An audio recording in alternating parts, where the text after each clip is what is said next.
लगाण वर्षा रे ढेंकानाल जिला पाललहड़ा ब्लॉक रे अनेक धनजीवन क्षयक्षति होइछि। वर्षा जनित कृत्रिम बन्या रे ग्रामर नाल पार हेउथिबा बेले हठात पानी आसी जाइतिला। फलरे किछि लोक पार हेउथिबा बेले भासी जाइतिले। सेमानक मध्यरु जनकु उद्धार करा जाइतिबा बेले वर्तमान सुधा अन्य जनकर कोनोसी खोज खबर मिली नाही।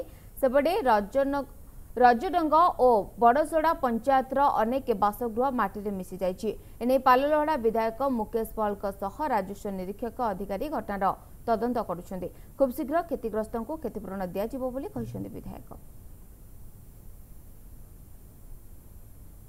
तो 2 दिन तले लगातार भाव में पालड़ा अंचल वर्षा है।